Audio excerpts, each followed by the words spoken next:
오늘 우리는 삶의 가장 깊은 어둠 속에서 한 줄기 빛을 찾아 헤맨 사람들의 이야기를 나누려 합니다. 때로는 감당할 수 없는 고통이 파도처럼 밀려오고 왜 나에게만 이런 시련이 닥치는 것인지 원망스러운 마음이 들 때가 있습니다. 바로 그런 절망의 순간에 간절한 기도가 어떻게 한 사람의 운명을 바꾸고 굳게 닫혔던 마음의 문을 열어주는지 그 놀라운 여정을 함께 따라가 보고자 합니다. 이 이야기는 지혜의 등불이 되어 여러분의 길을 비추고 마음의 평안을 가져다 줄 것입니다. 본격적인 이야기에 앞서 이 이야기가 필요할지 모를 소중한 이에게 이 내용을 공유해 주시는 것은 어둠 속에 빛을 나누는 것과 같은 따뜻한 보시가 될 것입니다. 저희 채널을 구독하시면 앞으로도 삶을 밝히는 지혜로운 이야기들을 놓치지 않으실 수 있습니다. 여러분의 이 작은 나눔이 평화와 축복으로 돌아오기를 기원합니다. 첫 번째 이야기는 70평생을 꿋꿋하게 살아오신 한 할머니의 편지에서 시작됩니다. 본래 친정은 교회를 다녔지만 할머니는 독실한 불교 신자이신 시부모님을 만나 불교 집안으로 시집을 오셨다고 합니다. 처음에는 시어머니를 따라 아무 의미도 모른 채 절에 다니며 그저 절만 하고 돌아오곤 했습니다. 그녀의 삶은 순탄치 않았습니다. 남편은 성정이 강하고 바람기도 심해 마음고생이 이만저만이 아니었습니다. 그럴 때마다 할머니는 마음속으로 의지할 곳은 오직 관세음 보살님뿐이라 여기며 간절히 그 이름을 불렀습니다. 그것이 유일한 위안이었습니다.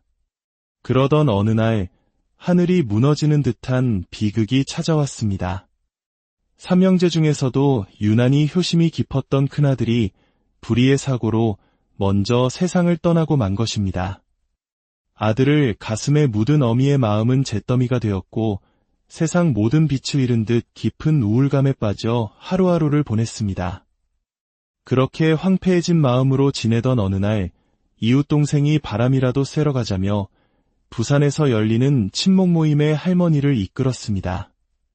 자식을 앞세운 어미에게 세상에 어떤 즐거움이 눈에 들어왔겠습니까? 그저 해가 지는 차창 밖을 바라보며 먼저 간 아들 생각에 눈시울만 붉힐 뿐이었습니다. 집으로 돌아오는 버스 안 바로 그 순간이었습니다. 갑자기 심장이 미친 듯이 뛰기 시작했고 누군가 가슴을 꽉 조여오는 듯 숨을 쉴 수가 없었습니다. 식은땀이 비 오듯 쏟아지고 가느다란 숨만 간신히 내쉬며 극심한 고통에 몸부림쳤습니다. 버스 안의 사람들이 모두 귀신처럼 보이고 세상이 빙빙 도는 듯한 공포가 엄습했습니다. 오늘날 우리가 말하는 공황장애와 같은 증상이었습니다. 그 극한의 고통 속에서 할머니는 무의식적으로 부처님의 모습을 떠올리며 필사적으로 외쳤습니다. 관세음보살, 관세음보살, 관세음보살. 오직 살고 싶다는 일념으로 간절하게 관세음보살의 이름을 불렀습니다. 바로 그 순간 기적 같은 일이 일어났습니다. 누군가 탁 하고 막혔던 가슴을 쳐주는 듯한 소리와 함께 거칠었던 호흡이 거짓말처럼 고요해졌습니다. 조여오던 가슴이 시원하게 뚫리며 마음에는 깊은 평온이 찾아왔습니다. 아, 이것이 바로 관세음 보살님의 가피로구나. 할머니는 그 순간 온몸으로 부처님의 자비와 가호를 체험했습니다. 이 경험은 그녀의 믿음에 깊은 확신을 심어주었습니다. 우리 삶에서 갑자기 감당하기 힘든 괴로움과 답답함이 몰려올 때 그 어떤 불보살님의 이름이라도 좋습니다. 관세음 보살이든 지장보살이든 그 이름을 간절하게 불러보십시오. 그 간절함이 하늘에 닿을 때 반드시 응답이 있을 것입니다. 그 후로도 할머니의 삶에는 크고 작은 시련들이 있었습니다. 어느 날 꿈속에서는 소복을 입은 머리 긴 여자가 원한에 찬 눈빛으로 집 담벼락 너머를 쏘아보는 불길한 꿈을 꾸었습니다. 불안한 마음에 불교 서점에 들러 지장경을 사서 매일 저녁 퇴근 후 천수경과 함께 독송하기 시작했습니다. 물론 기도를 시작하자 온갖 망상과 잡념이 꼬리에 꼬리를 물고 일어났습니다. 하지만 할머니는 망상이 일어나든 잡념이 생기든 개의치 말고 형식적으로라도 꾸준히 기도를 이어가라는 가르침을 떠올렸습니다. 그렇습니다. 기도의 핵심은 완벽한 집중이 아닙니다. 끊임없는 잡념 속에서도 포기하지 않고 기도의 끈을 놓지 않는 그 꾸준함 자체에 공덕이 쌓이는 것입니다. 노는 입에 염불하듯 망상이 피어오르면 피어오르는 대로 그저 묵묵히 기도 시간을 채워나가는 것, 그것이 바로 수행의 시작입니다. 그렇게 몇 년이 흘렀을까 또다시 꿈을 꾸었습니다. 이번에는 소복 입은 수많은 여인들이 슬픈 표정 없이 조용히 우리 집 대문 밖으로 나가는 꿈이었습니다. 또 어떤 날에는 고운 한복을 입은 보살들이 연등을 들고 집 주위를 빙글빙글 돌며 축복해주는 꿈을 꾸기도 했습니다. 이는 오랜 시간 쌓아온 업장이 소멸되고 선한 복덕이 점차 쌓이고 있음을 보여주는 상징적인 꿈이었습니다. 기도의 힘은 일상에서도 나타났습니다. 며칠 전 시장에 가다가 발을 헛디뎌 넘어졌습니다. 넘어지는 순간, 무릎을 다치면 직장도 못 나갈 텐데 하는 걱정이 스쳤습니다. 그런데 놀랍게도 넘어지는 순간 누군가 밑에서 부드럽게 받쳐주는 듯한 느낌이 들며 땅에 부딪혔음에도 몸에는 상처 하나 없었습니다. 할머니는 다시 한번 관세음 보살님의 가피를 느꼈습니다. 이제 그녀의 마음에는 두려움이나 무서움이 사라지고 오직 고요함과 평온함만이 가득합니다. 남편은 세상을 떠났고 남은 두 아들은 각자의 삶을 충실히 살아가고 있습니다. 할머니는 항상 관세음 보살님께 의지하며 감사하는 마음으로 남은 생을 살아가겠다고 다짐합니다. 과거에 알게 모르게 지었던 모든 죄업을 참회하며 남에게 조금이라도 도움이 되는 일을 하면서 살아가겠노라고. 비록 기도 중에 아직 집중이 잘 안 되고 졸음이 쏟아질 때도 있지만 생을 마감하는 날까지 감사의 기도를 올릴 것이라고 그렇게 편지는 끝을 맺었습니다. 이칠순 할머니의 이야기에서 우리가 발견해야 할 가장 중요한 메시지는 기도를 통해 마음의 평안을 얻는다는 것입니다. 소원이 이루어지고 원하는 바를 성취하는 것도 중요하지만 그것 역시 우리 마음의 또 다른 욕심일 수 있습니다. 진정한 기도의 의미는 좋은 일이 생기든 나쁜 일이 생기든 그 어떤 상황 속에서도 흔들리지 않는 평온한 마음을 유지하는 데 있습니다. 이어서 들려드릴 이야기는 더욱 혹독한 운명의 소용돌이 속에서 기도를 통해 자신의 삶을 송두리째 바꾸어낸 한 여성의 이야기입니다. 이제 48이 된 그녀는 그 누구보다 불우한 환경에서 태어났습니다. 아버지는 알코올 중독이었고 어머니는 다른 사람들과 원만한 관계를 맺지 못할 정도로 심각한 성격 장애를 가지고 계셨습니다. 집안은 지독하게 가난했고 그런 와중에 자식은 무려 6남매나 되었습니다. 그 시절 한국의 많은 가정이 그러했듯 가난은 아이들에게서 많은 것을 앗아갔습니다. 6남매는 항상 영양실조로 인한 빈혈에 시달렸고 집안에는 사랑의 말 대신 욕설과 폭력이 난무했습니다. 어머니는 아이들을 안아주는 것이 버릇을 나쁘게 만든다고 믿어 단 한 번도 따뜻하게 품어준 적이 없었습니다. 직접 깎아준 머리는 늘 삐뚤빼뚤했고 제대로 씻지 못해 몸에서는 냄새가 났습니다. 학교에 가면 아이들은 그녀에게 돌을 던지며 거지라고 놀려댔고 끔찍한 왕따를 당해야 했습니다. 사랑받지 못하고 자란 아이의 마음은 점점 비뚤어졌습니다. 초등학생의 어린 나이에 엄마 밥에 독약을 타서 죽여버리고 싶다는 끔찍한 상상을 수없이 할 정도였습니다. 학교에서는 지능이 부족한 아이처럼 행동했고 담임 선생님으로부터 너는 정신분열증 같다는 말을 듣기도 했습니다. 그렇게 상처투성이로 어른이 되어 결혼을 했지만 뒤틀린 성격은 결혼 생활마저 지옥으로 만들었습니다. 다행히 착하고 순진한 남편을 만났지만 그녀는 스스로 알코올 중독에 빠져 남편의 뺨을 때리고 집안의 기물을 닥치는 대로 부수는 등 폭력적인 행동을 일삼았습니다. 마트에서는 자잘한 물건을 훔치는 도벽까지 생겼고 열등감에 사로잡혀 다른 사람들을 무시하고 험담하는 것이 일상이었습니다. 결국 남편의 사업마저 망해버리자 그녀는 지푸라기라도 잡는 심정으로 용하다는 점집과 무속인들을 찾아다녔습니다. 수없이 점을 보고 조상이 문제라는 말에 여러 차례 굿까지 했습니다. 하지만 상황은 나아지기는커녕 집안의 경제는 완전히 파탄나고 말았습니다. 엎친 데 덮친 격으로 이상한 병까지 얻게 되었습니다. 밤마다 극심한 가위 눌림에 시달렸는데 나중에는 앉아서도 가위에 눌릴 정도로 증상이 심각해졌습니다. 건강은 급속도로 나빠졌고 어린 시절의 정신분열 증상의 가위 눌림, 그리고 존재하지 않는 귀신이 보이고 들리는 빙의 현상까지 겹쳤습니다. 스스로 신을 받았다고 믿으며 사람들에게 점을 쳐주다가 하나도 맞지 않아 망신을 당하기도 했습니다. 몸과 마음이 완전히 무너져 내린 것입니다. 당뇨와 갑상선 문제까지 생겨 그녀의 삶은 그야말로 총체적 난국이었습니다.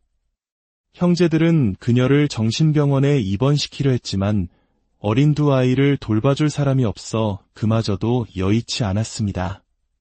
그녀는 자신이 귀신병에 걸렸다고 믿고 인터넷을 뒤져 돈이 들지 않는 무료빙의 치료를 해준다는 곳을 찾아다녔습니다. 수소문 끝에 지방에 있는 한 스님을 만나게 되었습니다.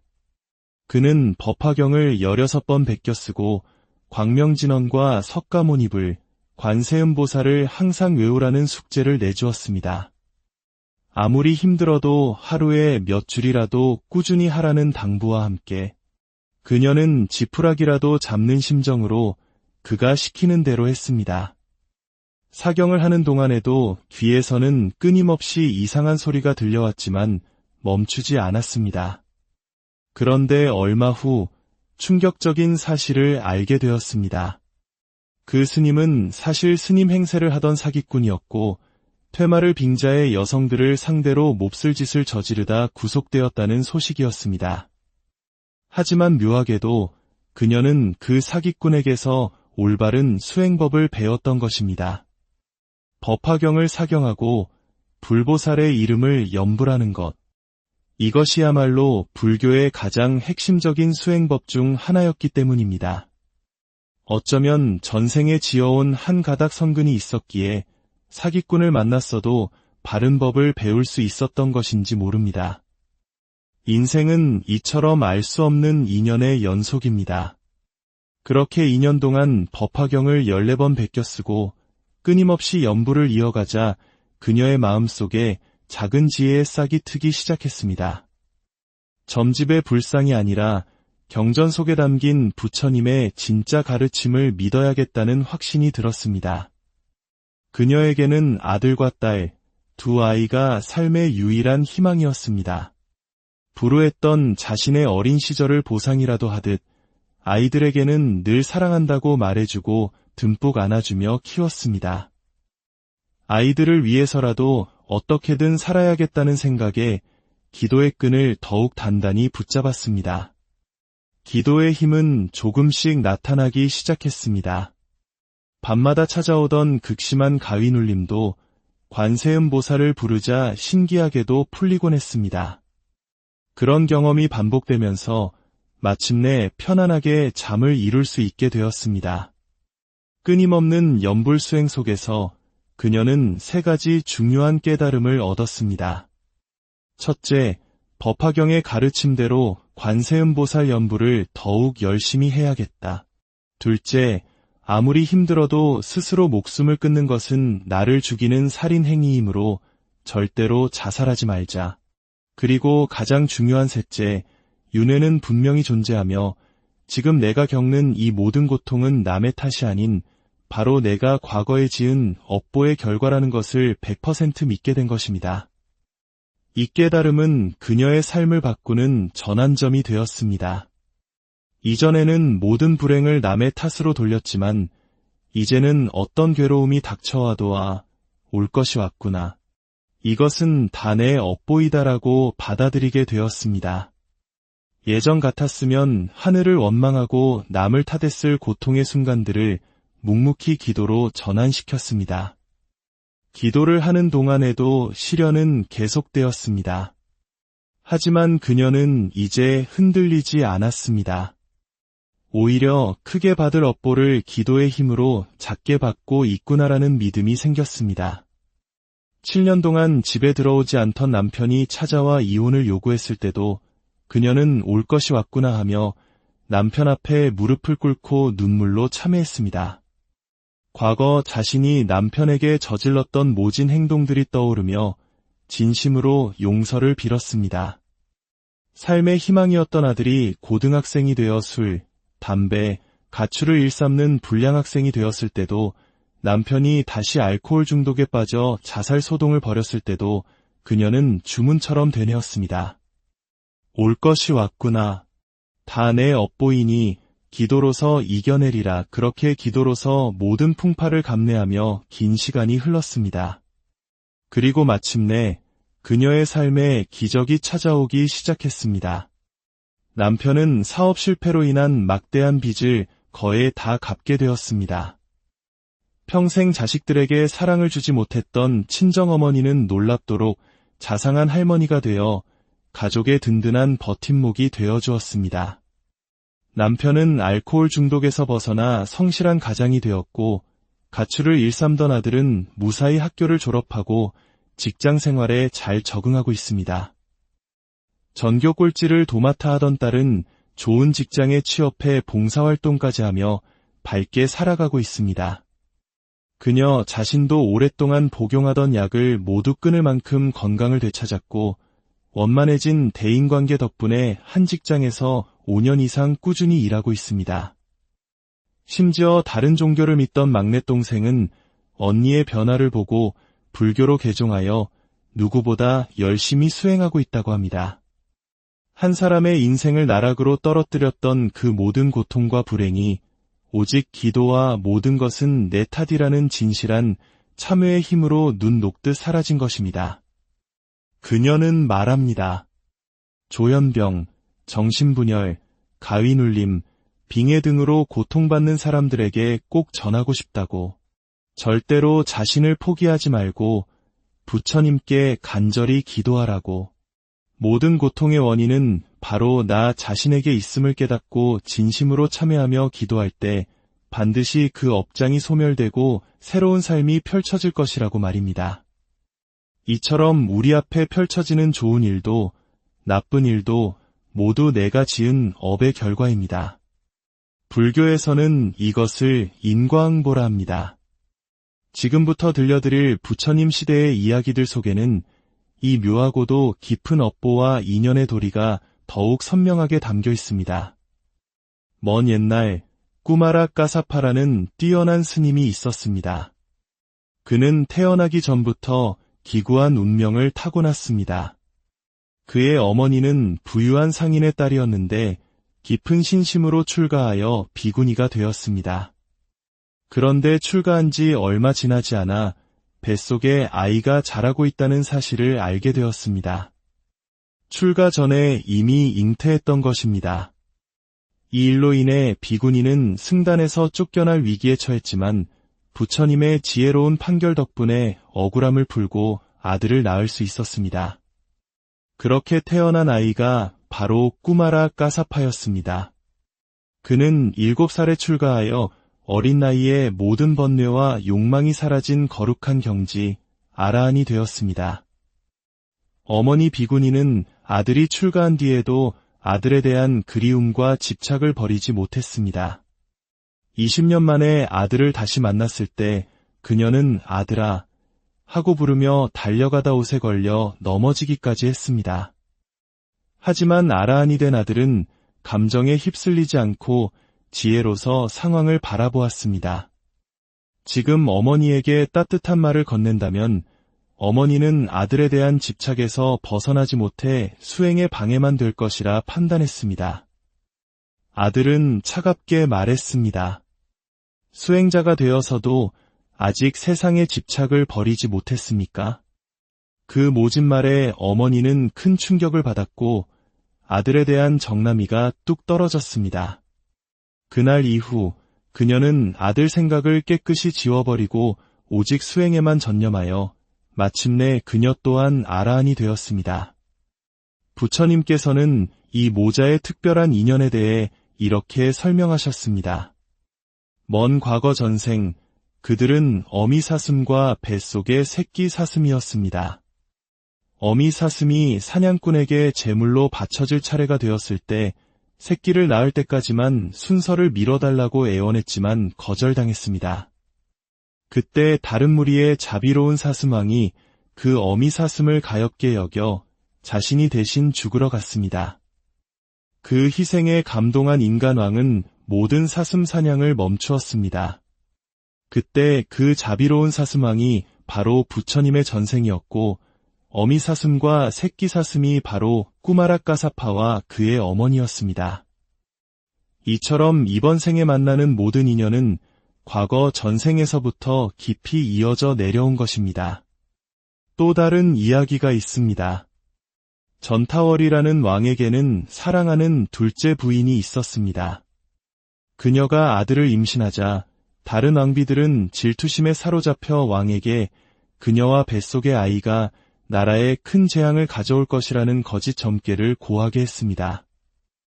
이에 속은 왕은 결국 사랑하는 부인을 죽이라는 명령을 내리고 맙니다. 그러나 놀랍게도 무덤에 묻힌 어머니의 뱃속에서 아기는 기적적으로 태어났습니다. 죽은 어머니의 썩지 않은 젖을 먹으며 버티던 아이는 울음소리를 들은 사람들에게 발견되어 목숨을 구했습니다. 그 아이의 이름은 수타였습니다. 수타는 부처님을 만나 출가하였고 어린 나이에 아라한이 되었습니다. 부처님의 명을 받아 자신을 버린 아버지 전타월 왕을 찾아간 수타는 신통력으로 왕을 교화하고 그들의 기구한 운명이 모두 과거 전생의 업보 때문이었음을 부처님의 법문을 통해 깨닫게 합니다. 그들은 과거 전생에 새끼를 뺀 암소를 장난삼아 죽인 업보로 이번 생에 그토록 끔찍한 비극을 겪어야 했던 것입니다. 하지만 동시에 가난한 농부였던 시절 스님들께 정성껏 우유죽을 공양 올렸던 공덕의 힘이 있었기에 수타는 무덤 속에서도 살아남아 마침내 깨달음을 얻을 수 있었습니다. 이처럼 하나의 삶 속에는 선업과 악업이 함께 얽혀 작용하는 것입니다. 우리가 짓는 복의 힘은 상상을 초월합니다. 아주 먼 옛날 한 가난한 나무꾼이 있었습니다. 하루 종일 힘들게 일하고 나서 허기진 배를 채우기 위해 주먹밥 한 덩이를 막 먹으려던 참이었습니다.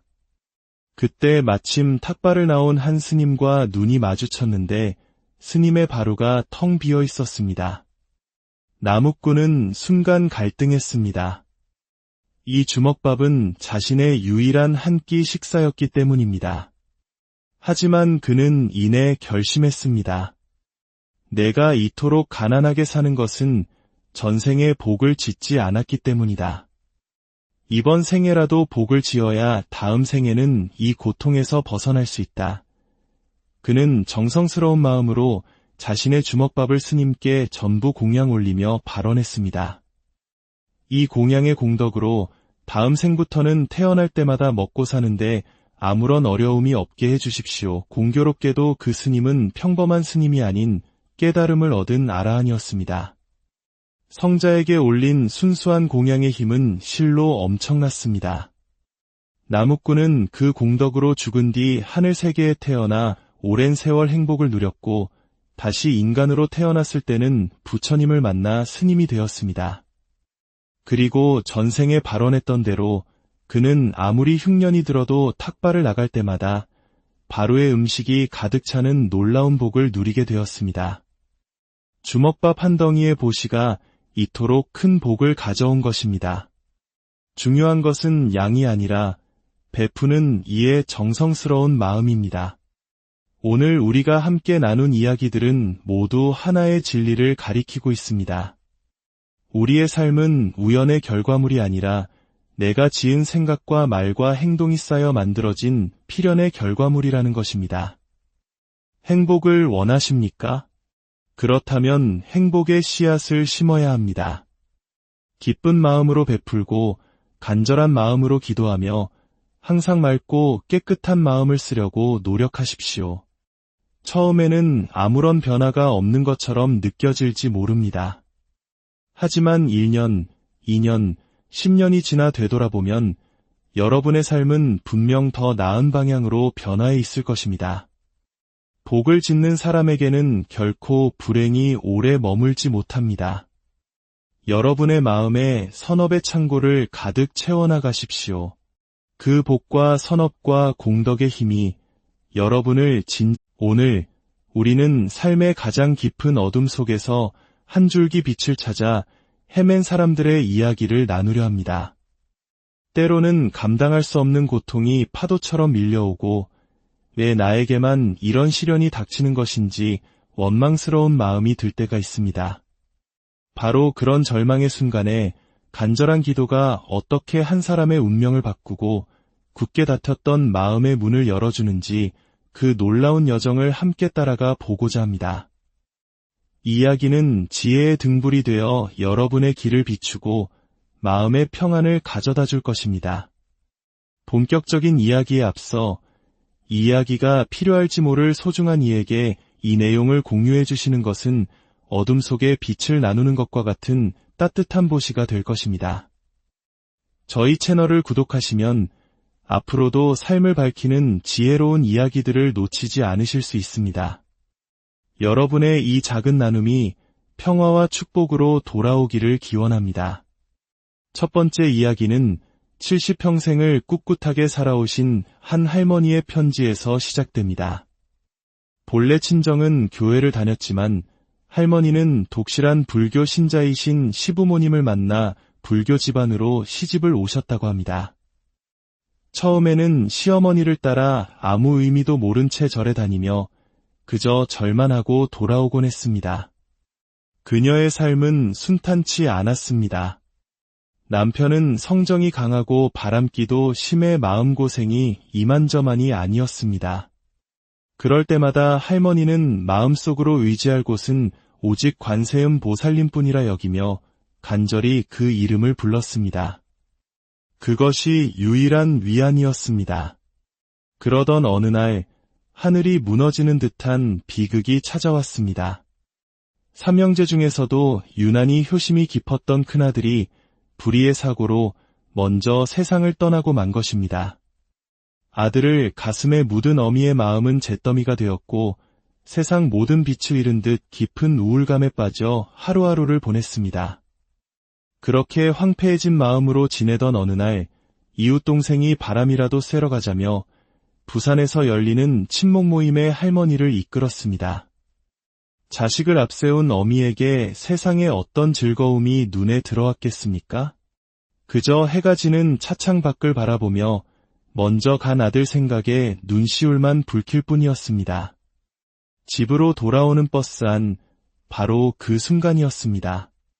갑자기 심장이 미친 듯이 뛰기 시작했고 누군가 가슴을 꽉 조여오는 듯 숨을 쉴 수가 없었습니다.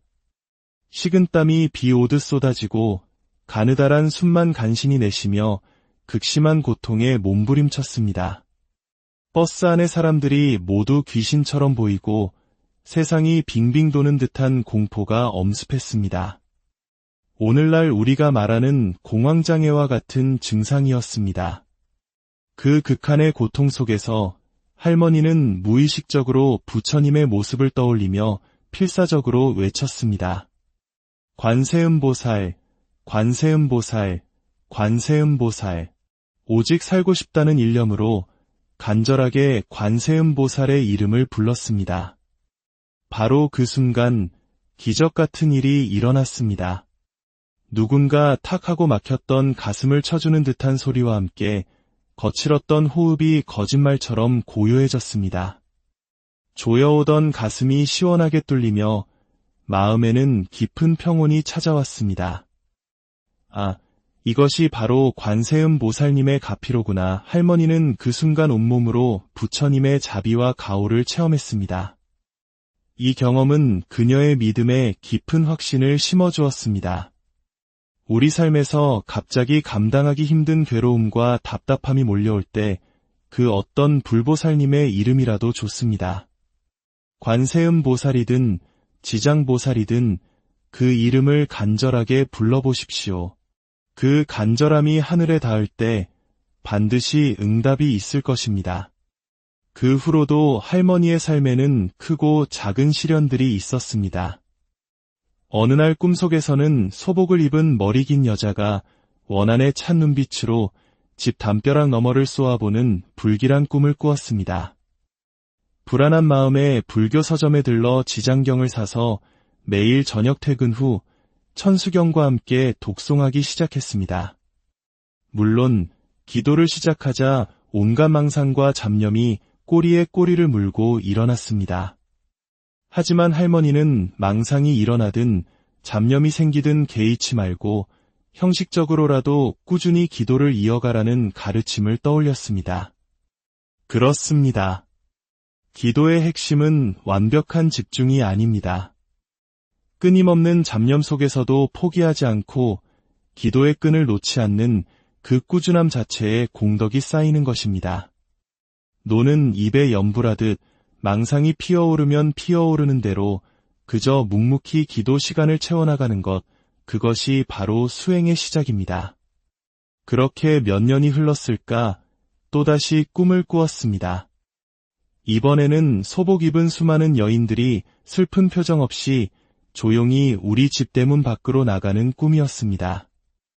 또 어떤 날에는 고운 한복을 입은 보살들이 연등을 들고 집 주위를 빙글빙글 돌며 축복해주는 꿈을 꾸기도 했습니다. 이는 오랜 시간 쌓아온 업장이 소멸되고 선한 복덕이 점차 쌓이고 있음을 보여주는 상징적인 꿈이었습니다. 기도의 힘은 일상에서도 나타났습니다. 며칠 전 시장에 가다가 발을 헛디뎌 넘어졌습니다. 넘어지는 순간 무릎을 다치면 직장도 못 나갈 텐데 하는 걱정이 스쳤습니다.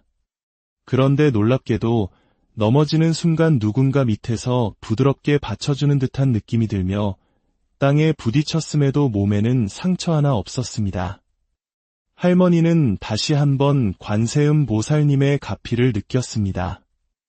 이제 그녀의 마음에는 두려움이나 무서움이 사라지고 오직 고요함과 평온함만이 가득합니다. 남편은 세상을 떠났고 남은 두 아들은 각자의 삶을 충실히 살아가고 있습니다. 할머니는 항상 관세음 보살님께 의지하며 감사하는 마음으로 남은 생을 살아가겠다고 다짐합니다. 과거에 알게 모르게 지었던 모든 죄업을 참회하며 남에게 조금이라도 도움이 되는 일을 하면서 살아가겠노라고. 비록 기도 중에 아직 집중이 잘 안 되고 졸음이 쏟아질 때도 있지만 생을 마감하는 날까지 감사의 기도를 올릴 것이라고 그렇게 편지는 끝을 맺었습니다. 이칠순 할머니의 이야기에서 우리가 발견해야 할 가장 중요한 메시지는 기도를 통해 마음의 평안을 얻는다는 것입니다. 소원이 이루어지고 원하는 바를 성취하는 것도 중요하지만 그것 역시 우리 마음의 또 다른 욕심일 수 있습니다. 진정한 기도의 의미는 좋은 일이 생기든 나쁜 일이 생기든 그 어떤 상황 속에서도 흔들리지 않는 평온한 마음을 유지하는 데 있습니다. 이어서 들려드릴 이야기는 더욱 혹독한 운명의 소용돌이 속에서 기도를 통해 자신의 삶을 송두리째 바꾸어낸 한 여성의 이야기입니다. 이제 48이 된 그녀는 그 누구보다 불우한 환경에서 태어났습니다. 아버지는 알코올 중독이었고 어머니는 다른 사람들과 원만한 관계를 맺지 못할 정도로 심각한 성격 장애를 가지고 계셨습니다. 집안은 지독하게 가난했고 그런 와중에 자식은 무려 6남매나 되었습니다. 그 시절 한국의 많은 가정이 그러했듯 가난은 아이들에게서 많은 것을 앗아갔습니다. 여섯 남매는 항상 영양실조로 인한 빈혈에 시달렸고 집안에는 사랑의 말 대신 욕설과 폭력이 난무했습니다. 어머니는 아이들을 안아주는 것이 버릇을 나쁘게 만든다고 믿어 단 한 번도 따뜻하게 품어준 적이 없었습니다. 직접 깎아준 머리는 늘 삐뚤빼뚤했고 제대로 씻지 못해 몸에서는 냄새가 났습니다. 학교에 가면 아이들은 그녀에게 돌을 던지며 거지라고 놀려댔고 끔찍한 왕따를 당해야 했습니다. 사랑받지 못하고 자란 아이의 마음은 점점 비뚤어졌습니다. 초등학생의 어린 나이에 엄마 밥에 독약을 타서 죽여버리고 싶다는 끔찍한 상상을 수없이 할 정도였습니다. 학교에서는 지능이 부족한 아이처럼 행동했고 담임 선생님으로부터 너는 정신분열증 같다는 말을 듣기도 했습니다. 그렇게 상처투성이로 어른이 되어 결혼을 했지만 뒤틀린 성격은 결혼 생활마저 지옥으로 만들었습니다. 다행히 착하고 순진한 남편을 만났지만 그녀는 스스로 알코올 중독에 빠져 남편의 뺨을 때리고 집안의 기물을 닥치는 대로 부수는 등 폭력적인 행동을 일삼았습니다. 마트에서는 자잘한 물건을 훔치는 도벽까지 생겼고 열등감에 사로잡혀 다른 사람들을 무시하고 험담하는 것이 일상이었습니다. 결국 남편의 사업마저 망해버리자 그녀는 지푸라기라도 잡는 심정으로 용하다는 점집과 무속인들을 찾아다녔습니다. 수없이 점을 보고 조상이 문제라는 말에 여러 차례 굿까지 했습니다. 하지만 상황은 나아지기는커녕 집안의 경제는 완전히 파탄나고 말았습니다. 엎친 데 덮친 격으로 이상한 병까지 얻게 되었습니다. 밤마다 극심한 가위 눌림에 시달렸는데 나중에는 앉아서도 가위에 눌릴 정도로 증상이 심각해졌습니다. 건강은 급속도로 나빠졌고 어린 시절의 정신분열 증상에 가위 눌림, 그리고 존재하지 않는 귀신이 보이고 들리는 빙의 현상까지 겹쳤습니다. 스스로 신을 받았다고 믿으며 사람들에게 점을 쳐주다가 하나도 맞지 않아 망신을 당하기도 했습니다. 몸과 마음이 완전히 무너져 내린 것입니다. 당뇨와 갑상선 문제까지 생겨 그녀의 삶은 그야말로 총체적 난국이었습니다. 형제들은 그녀를 정신병원에 입원시키려 했지만 어린 두 아이를 돌봐줄 사람이 없어 그마저도 여의치 않았습니다. 그녀는 자신이 귀신병에 걸렸다고 믿고 인터넷을 뒤져 돈이 들지 않는 무료빙의 치료를 해준다는 곳을 찾아다녔습니다. 수소문 끝에 지방에 있는 한 스님을 만나게 되었습니다. 그는 법화경을 16번 베껴 쓰고 광명진언과 석가모니불, 관세음보살을 항상 외우라는 숙제를 내주었습니다. 아무리 힘들어도 하루에 몇 줄이라도 꾸준히 하라는 당부와 함께 그녀는 지푸라기라도 잡는 심정으로 그가 시키는 대로 했습니다. 사경을 하는 동안에도 귀에서는 끊임없이 이상한 소리가 들려왔지만 멈추지 않았습니다. 그런데 얼마 후 충격적인 사실을 알게 되었습니다. 그 스님은 사실 스님 행세를 하던 사기꾼이었고 퇴마를 빙자해 여성들을 상대로 몹쓸 짓을 저지르다 구속되었다는 소식이었습니다. 하지만 묘하게도 그녀는 그 사기꾼에게서 올바른 수행법을 배웠던 것입니다. 법화경을 사경하고 불보살의 이름을 염불하는 것. 이것이야말로 불교의 가장 핵심적인 수행법 중 하나였기 때문입니다. 어쩌면 전생에 지어온 한 가닥 선근이 있었기에 사기꾼을 만났어도 바른 법을 배울 수 있었던 것인지 모릅니다. 인생은 이처럼 알 수 없는 인연의 연속입니다. 그렇게 2년 동안 법화경을 14번 베껴 쓰고 끊임없이 염불을 이어가자 그녀의 마음속에 작은 지혜의 싹이 트기 시작했습니다. 점집의 불상이 아니라 경전 속에 담긴 부처님의 진짜 가르침을 믿어야겠다는 확신이 들었습니다.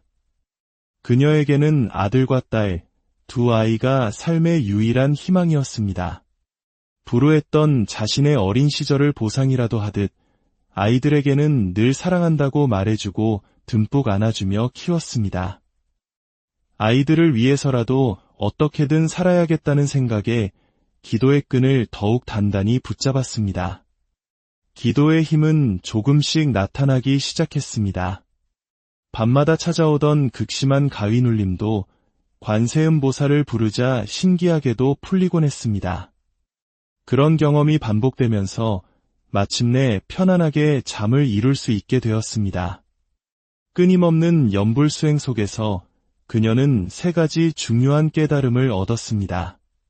첫째, 법화경의 가르침대로 관세음보살 연부를 더욱 열심히 해야겠다.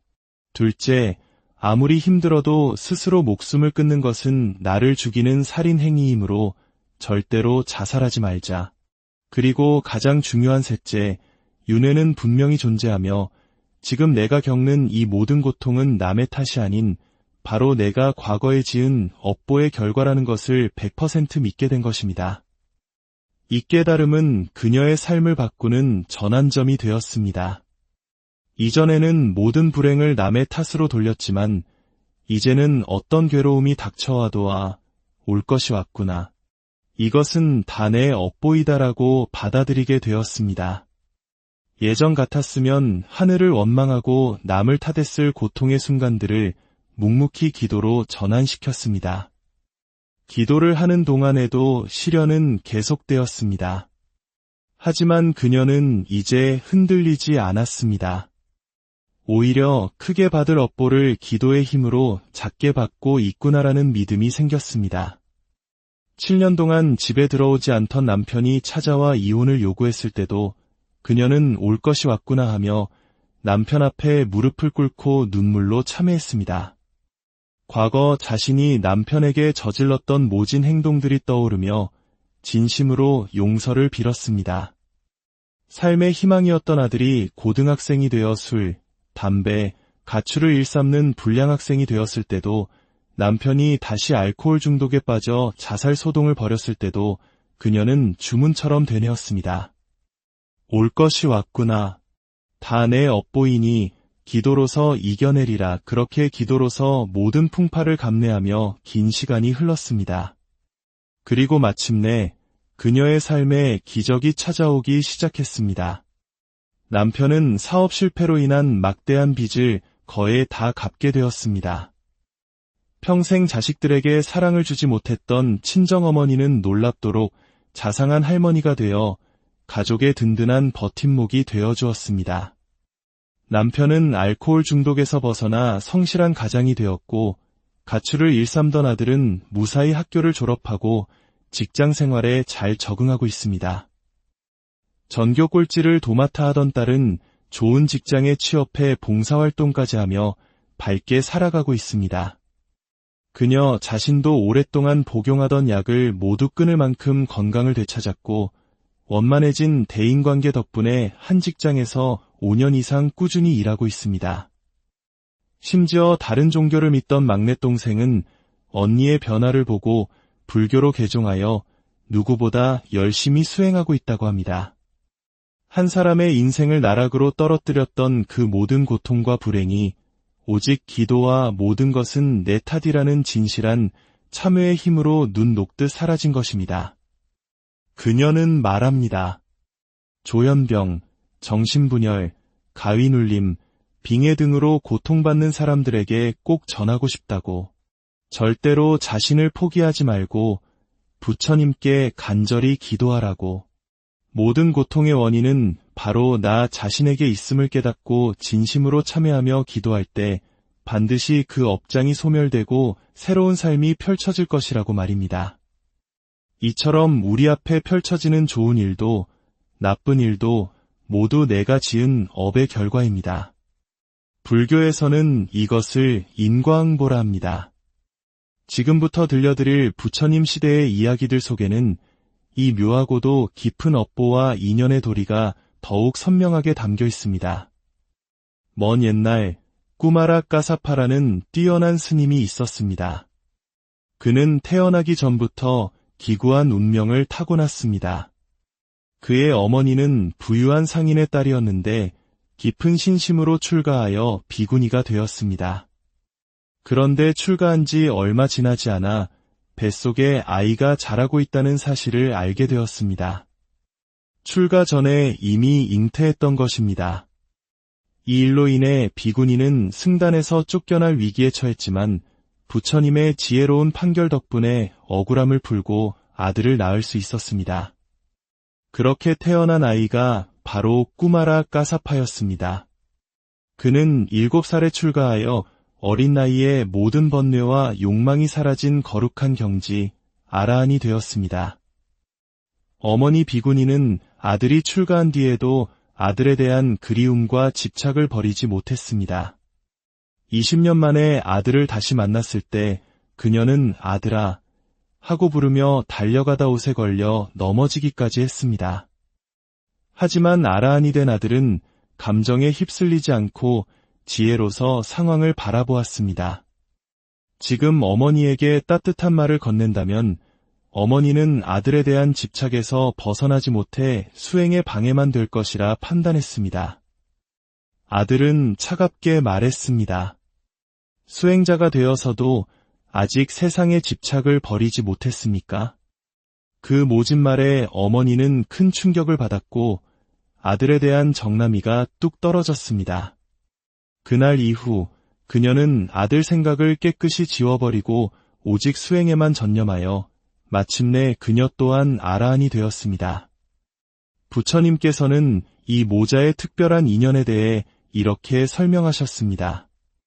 먼 과거 전생, 그들은 어미 사슴과 뱃속의 새끼 사슴이었습니다. 어미 사슴이 사냥꾼에게 제물로 바쳐질 차례가 되었을 때 새끼를 낳을 때까지만 순서를 미뤄달라고 애원했지만 거절당했습니다.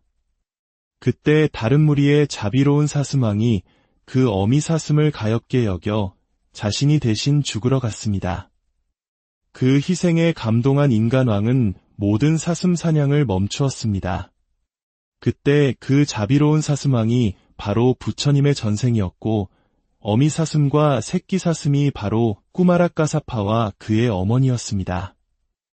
이처럼 이번 생에 만나는 모든 인연은 과거 전생에서부터 깊이 이어져 내려온 것입니다. 또 다른 이야기가 있습니다. 전타월이라는 왕에게는 사랑하는 둘째 부인이 있었습니다. 그녀가 아들을 임신하자 다른 왕비들은 질투심에 사로잡혀 왕에게 그녀와 뱃속의 아이가 나라에 큰 재앙을 가져올 것이라는 거짓 점괘를 고하게 했습니다. 이에 속은 왕은 결국 사랑하는 부인을 죽이라는 명령을 내리고 맙니다. 그러나 놀랍게도 무덤에 묻힌 어머니의 뱃속에서 아기는 기적적으로 태어났습니다. 죽은 어머니의 썩지 않은 젖을 먹으며 버티던 아이는 울음소리를 들은 사람들에게 발견되어 목숨을 구했습니다. 그 아이의 이름은 수타였습니다. 수타는 부처님을 만나 출가하였고 어린 나이에 아라한이 되었습니다. 부처님의 명을 받아 자신을 버린 아버지 전타월 왕을 찾아간 수타는 신통력으로 왕을 교화하고 그들의 기구한 운명이 모두 과거 전생의 업보 때문이었음을 부처님의 법문을 통해 깨닫게 합니다. 그들은 과거 전생에 새끼를 뺀 암소를 장난삼아 죽인 업보로 이번 생에 그토록 끔찍한 비극을 겪어야 했던 것입니다. 하지만 동시에 가난한 농부였던 시절 스님들께 정성껏 우유죽을 공양 올렸던 공덕의 힘이 있었기에 수타는 무덤 속에서도 살아남아 마침내 깨달음을 얻을 수 있었습니다.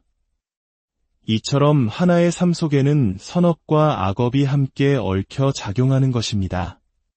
우리가 짓는 복의 힘은 상상을 초월합니다. 아주 먼 옛날 한 가난한 나무꾼이 있었습니다. 하루 종일 힘들게 일하고 나서 허기진 배를 채우기 위해 주먹밥 한 덩이를 막 먹으려던 참이었습니다. 그때 마침 탁발을 나온 한 스님과 눈이 마주쳤는데 스님의 바루가 텅 비어 있었습니다. 나무꾼은 순간 갈등했습니다. 이 주먹밥은 자신의 유일한 한 끼 식사였기 때문입니다. 하지만 그는 이내 결심했습니다. 내가 이토록 가난하게 사는 것은 전생에 복을 짓지 않았기 때문이다. 이번 생에라도 복을 지어야 다음 생에는 이 고통에서 벗어날 수 있다. 그는 정성스러운 마음으로 자신의 주먹밥을 스님께 전부 공양 올리며 발언했습니다. 이 공양의 공덕으로 다음 생부터는 태어날 때마다 먹고 사는데 아무런 어려움이 없게 해주십시오. 공교롭게도 그 스님은 평범한 스님이 아닌 깨달음을 얻은 아라한이었습니다. 성자에게 올린 순수한 공양의 힘은 실로 엄청났습니다. 나무꾼은 그 공덕으로 죽은 뒤 하늘 세계에 태어나 오랜 세월 행복을 누렸고 다시 인간으로 태어났을 때는 부처님을 만나 스님이 되었습니다. 그리고 전생에 발언했던 대로 그는 아무리 흉년이 들어도 탁발을 나갈 때마다 바로의 음식이 가득 차는 놀라운 복을 누리게 되었습니다. 주먹밥 한 덩이의 보시가 이토록 큰 복을 가져온 것입니다. 중요한 것은 양이 아니라 베푸는 이의 정성스러운 마음입니다. 오늘 우리가 함께 나눈 이야기들은 모두 하나의 진리를 가리키고 있습니다. 우리의 삶은 우연의 결과물이 아니라 내가 지은 생각과 말과 행동이 쌓여 만들어진 필연의 결과물이라는 것입니다. 행복을 원하십니까? 그렇다면 행복의 씨앗을 심어야 합니다. 기쁜 마음으로 베풀고 간절한 마음으로 기도하며 항상 맑고 깨끗한 마음을 쓰려고 노력하십시오. 처음에는 아무런 변화가 없는 것처럼 느껴질지 모릅니다. 하지만 1년, 2년, 10년이 지나 되돌아보면 여러분의 삶은 분명 더 나은 방향으로 변화해 있을 것입니다. 복을 짓는 사람에게는 결코 불행이 오래 머물지 못합니다. 여러분의 마음에 선업의 창고를 가득 채워나가십시오. 그 복과 선업과 공덕의 힘이 여러분을 오늘 우리는 삶의 가장 깊은 어둠 속에서 한 줄기 빛을 찾아 헤맨 사람들의 이야기를 나누려 합니다. 때로는 감당할 수 없는 고통이 파도처럼 밀려오고 왜 나에게만 이런 시련이 닥치는 것인지 원망스러운 마음이 들 때가 있습니다. 바로 그런 절망의 순간에 간절한 기도가 어떻게 한 사람의 운명을 바꾸고 굳게 닫혔던 마음의 문을 열어주는지 그 놀라운 여정을 함께 따라가 보고자 합니다. 이 이야기는 지혜의 등불이 되어 여러분의 길을 비추고 마음의 평안을 가져다 줄 것입니다. 본격적인 이야기에 앞서 이 이야기가 필요할지 모를 소중한 이에게 이 내용을 공유해 주시는 것은 어둠 속에 빛을 나누는 것과 같은 따뜻한 보시가 될 것입니다. 저희 채널을 구독하시면 앞으로도 삶을 밝히는 지혜로운 이야기들을 놓치지 않으실 수 있습니다. 여러분의 이 작은 나눔이 평화와 축복으로 돌아오기를 기원합니다. 첫 번째 이야기는 70평생을 꿋꿋하게 살아오신 한 할머니의 편지에서 시작됩니다. 본래 친정은 교회를 다녔지만 할머니는 독실한 불교 신자이신 시부모님을 만나 불교 집안으로 시집을 오셨다고 합니다. 처음에는 시어머니를 따라 아무 의미도 모른 채 절에 다니며 그저 절만 하고 돌아오곤 했습니다. 그녀의 삶은 순탄치 않았습니다. 남편은 성정이 강하고 바람기도 심해 마음고생이 이만저만이 아니었습니다. 그럴 때마다 할머니는 마음속으로 의지할 곳은 오직 관세음 보살님뿐이라 여기며 간절히 그 이름을 불렀습니다. 그것이 유일한 위안이었습니다. 그러던 어느 날 하늘이 무너지는 듯한 비극이 찾아왔습니다. 삼형제 중에서도 유난히 효심이 깊었던 큰아들이 불의의 사고로 먼저 세상을 떠나고 만 것입니다. 아들을 가슴에 묻은 어미의 마음은 잿더미가 되었고 세상 모든 빛을 잃은 듯 깊은 우울감에 빠져 하루하루를 보냈습니다. 그렇게 황폐해진 마음으로 지내던 어느 날 이웃 동생이 바람이라도 쐬러 가자며 부산에서 열리는 친목 모임에 할머니를 이끌었습니다. 자식을 앞세운 어미에게 세상에 어떤 즐거움이 눈에 들어왔겠습니까? 그저 해가 지는 차창 밖을 바라보며 먼저 간 아들 생각에 눈시울만 붉힐 뿐이었습니다. 집으로 돌아오는 버스 안 바로 그 순간이었습니다. 갑자기 심장이 미친 듯이 뛰기 시작했고 누군가 가슴을 꽉 조여오는 듯 숨을 쉴 수가 없었습니다.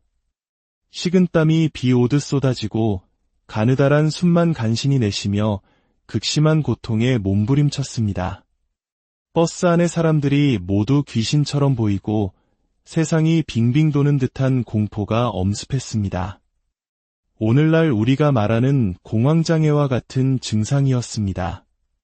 그 극한의 고통 속에서 할머니는 무의식적으로 부처님의 모습을 떠올리며 필사적으로 외쳤습니다. 관세음보살, 관세음보살, 관세음보살. 오직 살고 싶다는 일념으로 간절하게 관세음보살의 이름을 불렀습니다. 바로 그 순간 기적 같은 일이 일어났습니다. 누군가 탁 하고 막혔던 가슴을 쳐주는 듯한 소리와 함께 거칠었던 호흡이 거짓말처럼 고요해졌습니다. 조여오던 가슴이 시원하게 뚫리며 마음에는 깊은 평온이 찾아왔습니다. 아, 이것이 바로 관세음보살님의 가피로구나. 할머니는 그 순간 온몸으로 부처님의 자비와 가호를 체험했습니다. 이 경험은 그녀의 믿음에 깊은 확신을 심어주었습니다. 우리 삶에서 갑자기 감당하기 힘든 괴로움과 답답함이 몰려올 때 그 어떤 불보살님의 이름이라도 좋습니다. 관세음보살이든 지장보살이든 그 이름을 간절하게 불러보십시오. 그 간절함이 하늘에 닿을 때 반드시 응답이 있을 것입니다. 그 후로도 할머니의 삶에는 크고 작은 시련들이 있었습니다. 어느 날 꿈속에서는 소복을 입은 머리 긴 여자가 원한에 찬 눈빛으로 집 담벼락 너머를 쏘아보는 불길한 꿈을 꾸었습니다. 불안한 마음에 불교 서점에 들러 지장경을 사서 매일 저녁 퇴근 후 천수경과 함께 독송하기 시작했습니다. 물론 기도를 시작하자 온갖 망상과 잡념이 꼬리에 꼬리를 물고 일어났습니다. 하지만 할머니는 망상이 일어나든 잡념이 생기든 개의치 말고 형식적으로라도 꾸준히 기도를 이어가라는 가르침을 떠올렸습니다. 그렇습니다. 기도의 핵심은 완벽한 집중이 아닙니다. 끊임없는 잡념 속에서도 포기하지 않고 기도의 끈을 놓지 않는 그 꾸준함 자체에 공덕이 쌓이는 것입니다. 노는 입에 염불하듯 망상이 피어오르면 피어오르는 대로 그저 묵묵히 기도 시간을 채워나가는 것, 그것이 바로 수행의 시작입니다. 그렇게 몇 년이 흘렀을까 또다시 꿈을 꾸었습니다. 이번에는 소복 입은 수많은 여인들이 슬픈 표정 없이 조용히 우리 집 대문 밖으로 나가는 꿈이었습니다. 또 어떤 날에는 고운 한복을 입은 보살들이 연등을 들고 집 주위를 빙글빙글 돌며 축복해주는 꿈을 꾸기도 했습니다. 이는 오랜 시간 쌓아온 업장이 소멸되고 선한 복덕이 점차 쌓이고 있음을 보여주는 상징적인 꿈이었습니다. 기도의 힘은 일상에서도 나타났습니다. 며칠 전 시장에 가다가 발을 헛디뎌 넘어졌습니다.